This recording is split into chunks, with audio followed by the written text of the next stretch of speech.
ನಟಿ ಪೂಜಾ ಹೆಗ್ಡೆ ಬಾಲಿವುಡ್ ಮಾತ್ರ ಅಲ್ಲ ಸೌತ್ನಲ್ಲೂ ಕೂಡ ಫೇಮಸ್ ಆಗಿದ್ದಾರೆ. ಈಚೆಗೆ ಒಂದಷ್ಟು ವರ್ಷಗಳಿಂದ ಅವರ ಯಾವ ಸಿನಿಮಾಗಳು ಕೂಡ ಸಕ್ಸಸ್ ಕಾಣ್ತಾ ಇಲ್ಲ ಅನ್ನೋದು ಸತ್ಯ ಆಗಿದ್ರು ಅವರಿಗೆ ಬೇಡಿಕೆ ಏನು ಕಡಿಮೆ ಆಗಿಲ್ಲ.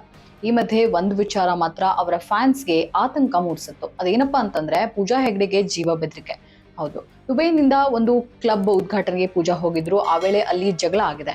ಇದರಿಂದಾಗಿ ಪೂಜಾಗೆ ಕೊಲೆ ಬೆದರಿಕೆ ಕರೆಗಳು ಬರ್ತಾ ಇವೆ ಅನ್ನುವಂತಹ ನ್ಯೂಸ್ ಒಂದು ಕೇಳಿ ಬಂದಿತ್ತು.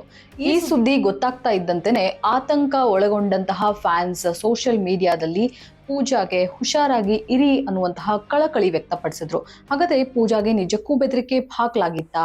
ಇಲ್ಲಿದೆ ಅಸಲಿ ಸತ್ಯ. ನಟಿ ಪೂಜಾ ಹೆಗ್ಡೆ ಅವರಿಗೆ ದುಬೈನಲ್ಲೂ ಕೂಡ ಫ್ಯಾನ್ಸ್ ಇದ್ದಾರೆ.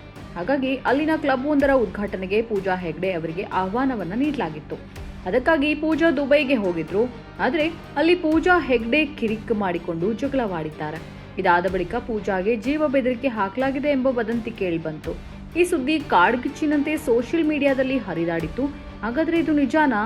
ಖಂಡಿತ ಇಲ್ಲ ಎನ್ನುತ್ತವೆ ಪೂಜಾ ಅವರ ಆಪ್ತ ಮೂಲಗಳು. ಈ ಸುಳ್ಳು ಸುದ್ದಿಯನ್ನ ಯಾರು ಹಬ್ಬಿಸಿದ್ರೋ ನಮಗೆ ಗೊತ್ತಿಲ್ಲ. ಇದು ಸಂಪೂರ್ಣ ಸುಳ್ಳು ಮಾಹಿತಿ. ಪೂಜಾ ಹೆಗ್ಡೆಗೆ ಯಾವುದೇ ರೀತಿಯ ಜೀವ ಬೆದರಿಕೆ ಕರೆ ಬಂದಿಲ್ಲ ಎಂದು ಹೇಳಿಕೆಯನ್ನ ನೀಡಿದ್ದಾರೆ.